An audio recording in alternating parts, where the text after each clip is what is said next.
Hello viewers, আমি মুজভিত। আমি আজকে আপনাদের সঙ্গে হিন্দু বিবাহের এফিডেভিট কিভাবে লিখতে হয় সে সম্পর্কে আলোচনা করব।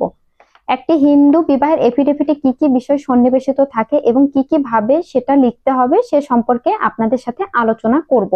একটি হিন্দু বিবাহের এফিডেভিটে অবশ্যই যেখানে আপনি যে ডিস্ট্রিক্ট থেকে এফিডেভিট করছেন, যে জেলা থেকে, সেই জেলার নাম থাকবে, তারপর থাকবে এফিডেভিট কথাটি, এবং তারপর থাকবে ছেলে মেয়ের নাম, এবং তারপর থাকছে মূল বিষয়, যে বিষয়টাকে ঘিরে আপনারা এফিডেভিট করছেন সেই কথাগুলো থাকবে, এবং তারপর থাকবে সত্যপাঠ, তারপর থাকবে ঘোষণাকারীদ্বয়ের স্বাক্ষর, এবং সবার শেষে থাকবে আইনজীবী স্বাক্ষর।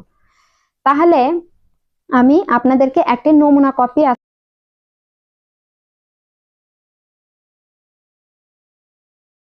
আজকে দেখাই, যেটার মাধ্যমে আপনারা নিজেরাই এফিডেভিট লিখতে পারবেন। দেখুন, একটি হিন্দু বিবাহের এফিডেভিটে কি কি বিষয় সন্নিবেশিত থাকে। দেখুন, এখানে প্রথমে আপনারা দেখতে পাচ্ছেন গণপ্রজাতন্ত্রী বাংলাদেশ সরকার। যেহেতু এফিডেভিট বলতে স্ট্যাম্পের ব্যাপার স্যাপার, এগুলো স্ট্যাম্পে প্রিন্ট আউট করতে হয়, এজন্য অবশ্যই প্রথমে গণপ্রজাতন্ত্রী বাংলাদেশ সরকার কথাটি লিখলে ভালো হয়।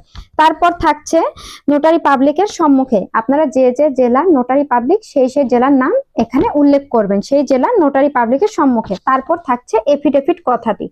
তারপর থাকছে এখানে ছেলে এবং মেয়ের নাম। আমি এখানে নমুনা হিসেবে একজন মেয়ের নাম লিখেছি শ্রী সুন্দরীবালা, এবং ছেলের নাম লিখেছি কার্তিক মহন্ত।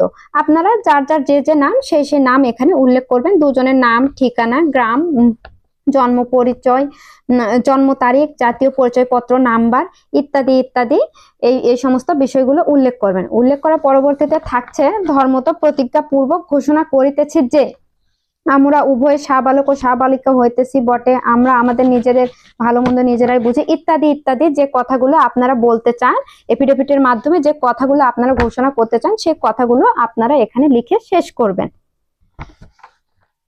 তারপর দেখুন, এখানেও আমার এফিডেভিটের লেখার কিছু অংশ দেখুন, এ পাশেও লেখা আছে। এই কথাগুলো এখানে শেষ করার পর এখানে চলে আসলো এতদার্থে ঘোষণা স্বেচ্ছায় সজ্ঞানে ধীর চিত্তে কাহারও বিনা প্ররোচনায় নোটারি পাবলিকের কার্যালয়ে হাজির হয়ে অত্র এফিডেভিটের মাধ্যমে বিবাহের ঘোষণা প্রদান করিলাম। অত্র হিন্দু বিবাহের এফিডেভিট আমাদের ধর্মীয় মনেরই বহিঃপ্রকাশ মাত্র। তারপর থাকছে তারিখ। আপনারা এই তারিখের ঘরে যেদিন আপনারা এফিডেভিট করবেন সেই তারিখটা এখানে বসে দেবেন। তারপর থাকছে সত্যপাঠ। সত্যপাঠ কথাটা থাকছে, সত্যপাঠের পর থাকছে ঘোষণাকারীদ্বয় স্বাক্ষর। এই যে ফাঁকা অংশটা আপনারা দেখতে পাচ্ছেন আমার এই নমুনা কপিতে, এই ফাঁকা অংশের মধ্যে ছেলে এবং মেয়ের নাম স্বাক্ষর হবে, এবং সবার শেষে হবে অ্যাডভোকেটের স্বাক্ষর। এই যে এই পাশে আপনারা ফাঁকা অংশ দেখতে পাচ্ছেন, এখানে অবশ্যই অ্যাডভোকেটের স্বাক্ষর হবে, এবং এই পাশে হবে নোটারি অ্যাডভোকেটের স্বাক্ষর। তাহলে দেখুন, আপনারা আমার এই নমুনা কপিটি দেখে নিন ভালো করে।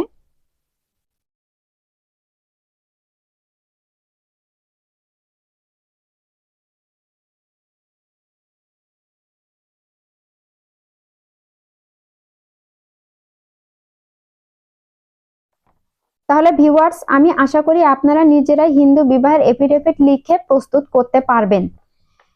এই বিষয়ে যদি আপনাদের কোনো সমস্যা থাকে বুঝতে, তাহলে অবশ্যই আমাকে কমেন্টে জানাবেন। আমি পরবর্তীতে আপনাদেরকে বিষয়গুলো বুঝিয়ে বলার চেষ্টা করব। আজ এ পর্যন্তই। আমি মুজভিত।